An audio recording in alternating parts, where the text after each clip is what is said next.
Poverty is a very powerful force. People may not see it, but a lot of people's profession is based on poverty. Without poverty, they will have no job. For those people, it is important that poverty continues.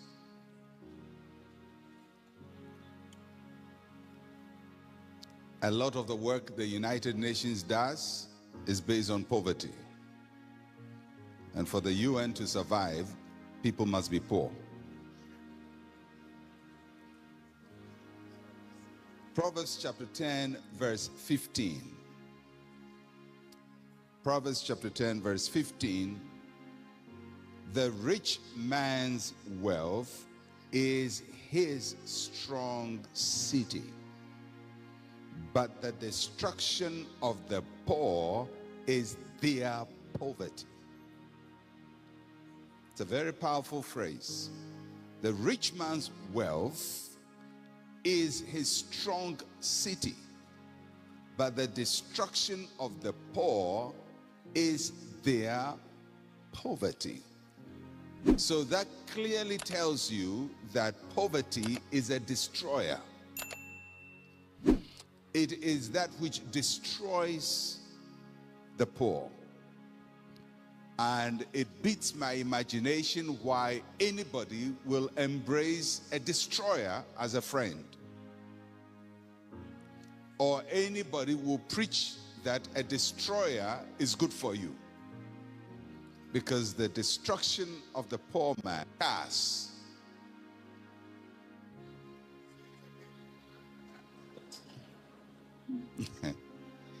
Wealth does not include things like cars or household items like televisions, fridges, furniture, because they are not readily converted into cash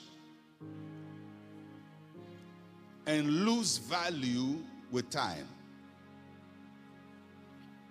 So when you go to buy a brand new car,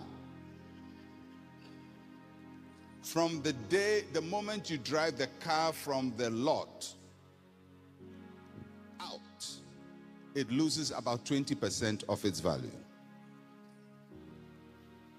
Just by driving it out. That means that if you bought a car, drove it out, returned it the next day, the price of your car will be discounted. So the car hasn't given you money, it has actually cost you money. It's interesting that people see possessions of things like cars as manifestation of wealth. So sometimes when you see people showing off their wealth and they say, look at my cars. And they show you all kinds of cars they have as a sign of wealth. Wealth is not seen in cars because cars do not appreciate in value, all things being equal, except it's an antique car or one-of-a-kind car. Apart from that, your car is an expense to you. To keep it alive, you have to feed it.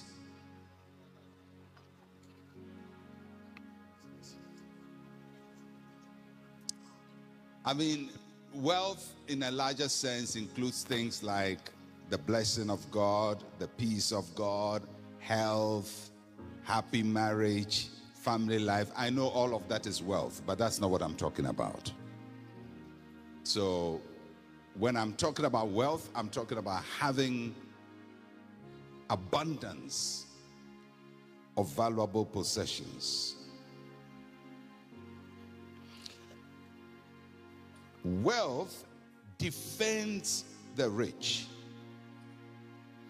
Ecclesiastes chapter 7 verse 12 says, money is a defense. Those who have money use it to defend themselves, to secure their power and their position. When you have no money, you have no defense. It's just amazing what can happen to people when they have no money. Money is a very powerful force for defense. It will defend your dignity. And when you don't have it, you may lose your dignity. There was a particular rich man who used to be in Ghana. He lived in Accra, and he supposedly had a lot of money, but nobody saw the money. And he had a very big house in Accra on McCarthy Hill.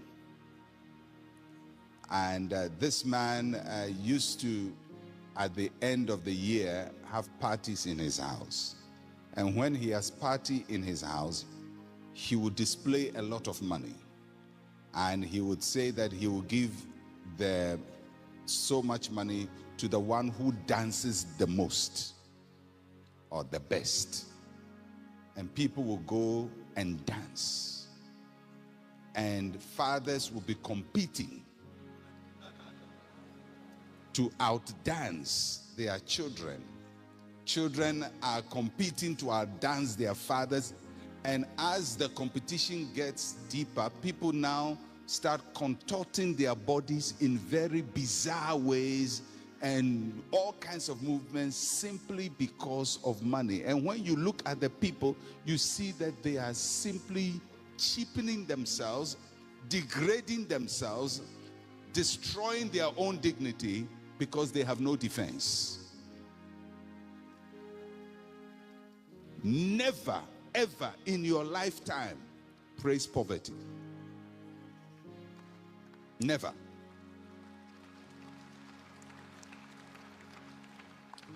So what is poverty?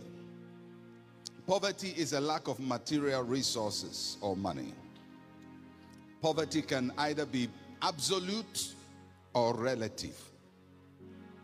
Absolute poverty is when you don't have enough to take care of basic needs of life. Relative poverty is when you have met basic necessities but wish for better. So relative poverty is when you want something but you can't buy it. When you want something you can't buy it, you are relatively poor. In other words, you go to a shop, you see a shoe. It will look good on your feet. You want to buy it. Everything in you says this shoe is yours. But you look at it, you turn the backside of the under of the shoe, you see the price, and you quietly put it back. That is called relative poverty. So relative poverty is when you desire something which is good for you, and it may not be something extraordinary, but it's good. Maybe you want a second pair of shoes, you want a better trouser, you want a better bed, you want, a better car, but you cannot buy it. You are not absolutely poor, but relatively poor. In relation to that thing, you are poor.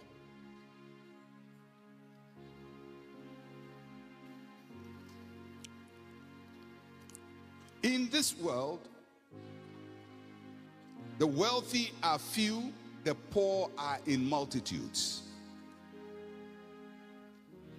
65 people of the world's wealthiest people own half of the wealth of the world. That's serious. Africa's wealth, your continent and my continent, at this point I think it's about 3.5 trillion or thereabouts dollars. 3.5 trillion. That's a lot of money. The whole of Africa, South Africa to Egypt, Senegal to Somalia, Ghana included, Nigeria included, all of us, 3.5 trillion.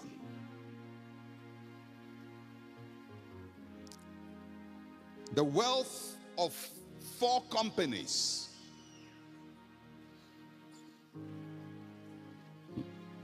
Apple computers, Google, Alphabet, we just crossed 1 trillion. Amazon, Facebook, the one you've been using. These 4 companies are richer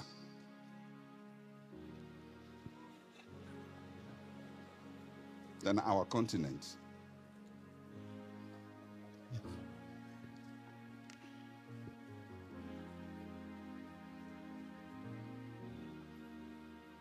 Four companies, most of them established in my lifetime, for all of them established in my lifetime.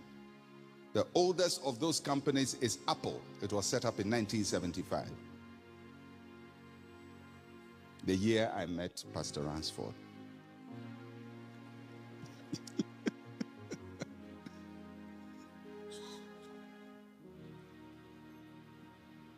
Four companies.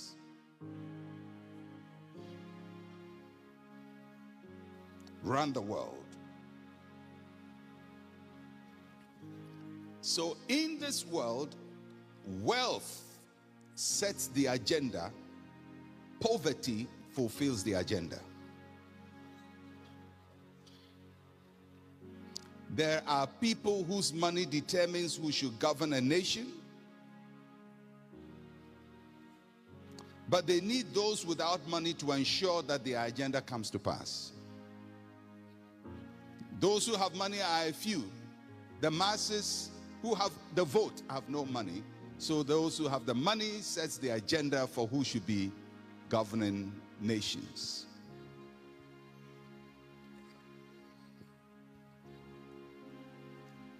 There are people whose money finances research, but they need those without money to believe in the research. So the people with money pay scientists to conduct research and tell us what is true and what is false. So one day they are going to tell you that based on their scientific analysis and based on their research, something you have believed in all your life is not true. And something all of us know doesn't make sense is right. And they will show you all the evidence. Last year, there was a very major research that was done. It included 500,000 people. That is, 500,000 people were used as the sample for the research on whether people are born gay or they learn to be gay. This is the largest such research with the largest sample base.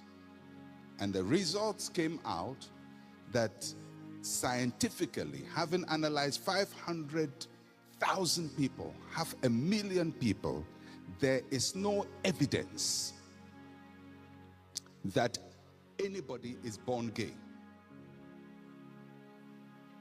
Have you heard about that? Why haven't you heard about it? Because somebody has determined what you should hear and what you should not hear. If that evidence had come and said the people are born gay, everybody, CNN will broadcast it from morning to evening. BBC will broadcast it morning to evening. They will disturb everybody's ear with it. But once the research goes another way, they shut it down. Because the agenda of this world is not set by the poor. It is set by the rich. And whoever wants to make you powerless, one of the most fundamental things they will do in your life is to make you not have money.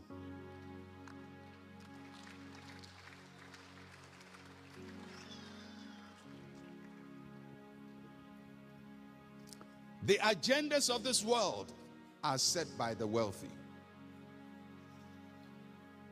One person sitting here somewhere can determine what 1 billion people should believe. You know, one of the things that amazed me, you know, when I look and study what happens in the world, you know, scientists are supposed to be objective. All of you who went to tech, who are scientists, you're supposed to be objective. You know, science is objective. Science is... And I said, well, if it's objective, why does it keep changing? One moment they said egg is not good for you. Don't eat egg. The next moment, egg is good for you. Eat 2. One moment they say coffee is not good for you. Next moment, drink 5 cups is good for your health. One moment, don't eat chocolate. Next moment, eat chocolate. So if it is objective, how come the conclusions are changing?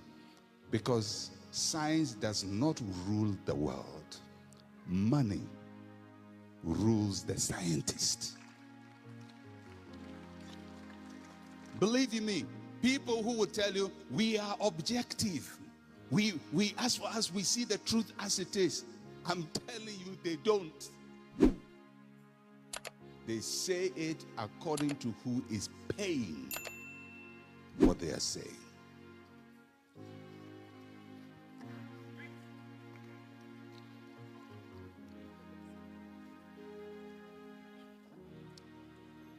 And that is one of the big challenges for us as Africans. Because people set the agenda for us and we follow.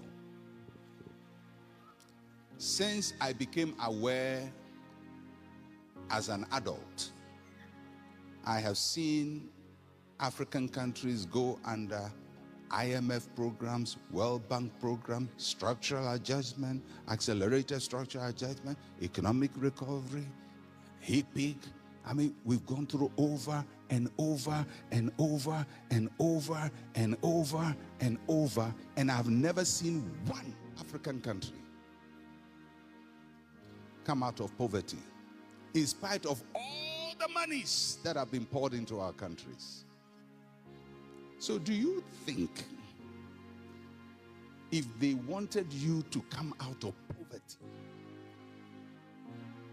they couldn't have done it? How can you give people billions of dollars and it doesn't change anything? Because the people giving you their money, it is in their interest that you remain poor.